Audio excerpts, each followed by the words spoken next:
কালকে সারা রাত ধরে বৃষ্টি হয়েছে, বাহিরে বৃষ্টি আর সকালবেলায় বাসায় যদি খিচুড়ি না হয় তাহলে কি দিনটা জমে?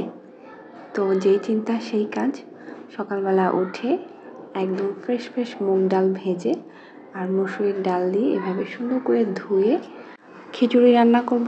খিচুড়ি রান্নার রেসিপি তেমন কোনো আহামরি রেসিপি না, তবে আমার এভাবে একদম কাঁচা সব কিছু দিয়ে, মানে কাঁচাই তো সব কিছু দেয়, অর্থাৎ বাটা জিনিস ব্যবহার না করে খিচুড়িটা আমার কাছে বেশি ভালো লাগে। এভাবে পেঁয়াজ, মরিচ, তারপরে রসুন, এভরিথিং কেটে দিয়ে রান্না করলে আমার কাছে মনে হয় খিচুড়িটা বেশি মজা লাগে।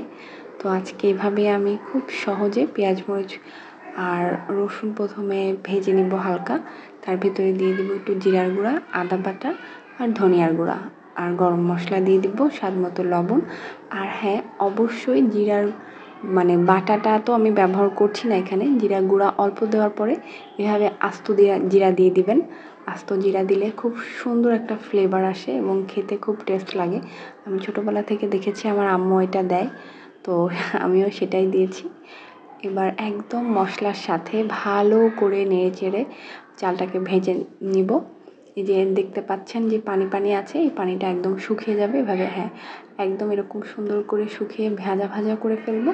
তারপর পরিমাণ মতো পানি দিয়ে রান্নাটাকে চড়িয়ে দিব। আর আমার কাছে মনে হয় খিচুড়ি রান্না হচ্ছে ওয়ার্ল্ডের বেস্ট ইজিয়েস্ট রান্না। এর থেকে ইজি রান্না আর হয় না। প্রেশার কুকারে পানিটা মেপে দেওয়া যায়, হাঁড়িতে হালকা কম বেশি হলে কিছু হয় না। আর আমি একটু নরম নরম খিচুড়ি পছন্দ করি।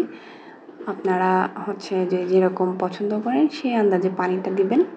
তো সবাই ভালো থাকবেন, আমার চ্যানেলটি সাবস্ক্রাইব করে দিবেন, পেজটিতে ফলো দিয়ে দিবেন। সবাই ভালো থাকবেন, আল্লাহ হাফেজ, টাটা, বাই বাই।